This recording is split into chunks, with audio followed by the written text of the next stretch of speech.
মাঝ সমুদ্রে ইরানি ড্রোনের কবলে মার্কিন রণতরী। কি ঘটেছিল সেই রুদ্ধশ্বাস কয়েক ঘন্টায়? হরমুজ প্রণালীতে আমেরিকা ইরান মুখোমুখি। রণতরীকে ঘিরে ধরল শত শত ড্রোন। মার্কিন দানবীয় জাহাজের পথ আগলে দাঁড়ালো ড্রোন। বিশ্ব অবাক করা এক ঘটনা। সমুদ্রের নীল জলরাশি হঠাৎ করেই উত্তপ্ত হয়ে উঠল। তারিখটা ছিল ২৭ জানুয়ারি বিকেল ৫টা। ইরানের উপকূলীয় জলসীমার ঠিক কাছাকাছি দেখা গেল এক বিশাল দানবীয় অবয়ব। এটি কোনো সাধারণ জাহাজ নয়, বরং আমেরিকার একটি শক্তিশালী এয়ারক্রাফট ক্যারিয়ার গ্রুপ।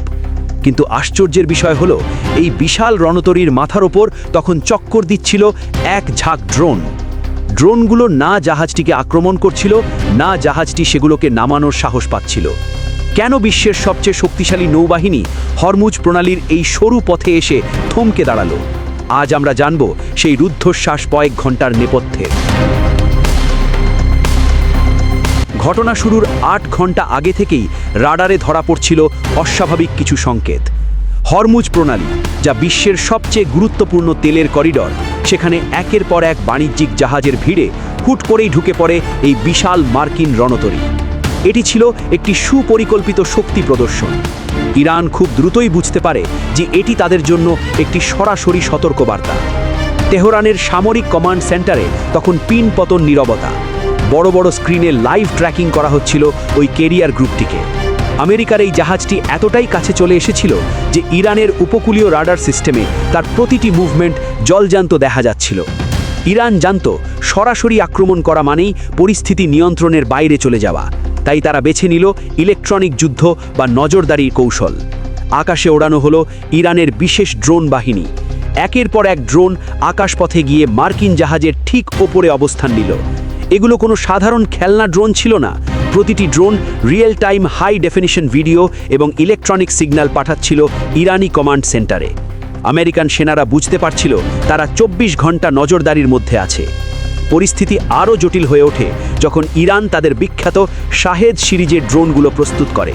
বলা হয়, একসাথে কয়েকশো ড্রোন যদি ঝাঁক বেঁধে সোয়ার্ম টেকনোলজি আক্রমণ করে, তবে বিশ্বের সেরা ডিফেন্স সিস্টেমও সেগুলো রুখতে হিমশিম খাবে। ইরান ঠিক এই ভয়টিই কাজে লাগিয়েছিল। যখন একটি মার্কিন যুদ্ধবিমান পাল্টা ধাওয়া দিতে এগিয়ে আসে, তখন ইরানি ড্রোনগুলো কৌশলে উচ্চতা বাড়িয়ে রাডারের আড়ালে চলে যায়। সবচেয়ে অদ্ভুত বিষয় ছিল ভৌগোলিক অবস্থান। হরমুজ প্রণালী এতটাই সরু যে একবার সেখানে বড় জাহাজ ঢুকে পড়লে চট করে ১৮০ ডিগ্রি ঘুরে ফিরে যাওয়া প্রায় অসম্ভব। মার্কিন ক্যারিয়ার গ্রুপটি সেখানে একরকম আটকা পড়ে যায়। সামনে এগোনোর উপায় নেই, আবার পিছু হটার পথও সংকীর্ণ। ইরান তাদের এই দুর্বলতাকেই বড় হাতিয়ার হিসেবে ব্যবহার করে কোনো গুলি না ছুড়েই এক ধরনের মানসিক চাপ তৈরি করে।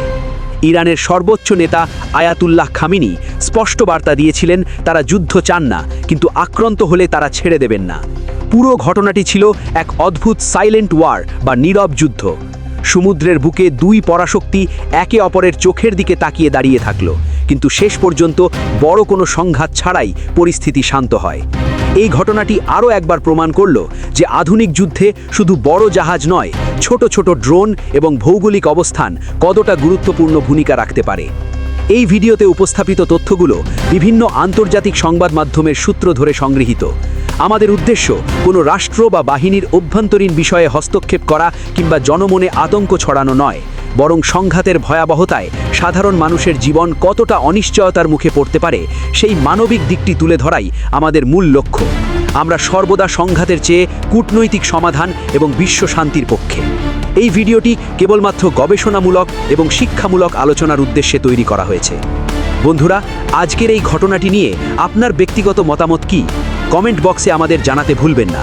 ভিডিওটি ভালো লাগলে লাইক দিন এবং এই ধরনের আরও অজানা রোমাঞ্চকর তথ্য পেতে চ্যানেলটি সাবস্ক্রাইব করে আমাদের সাথেই থাকুন। ধন্যবাদ।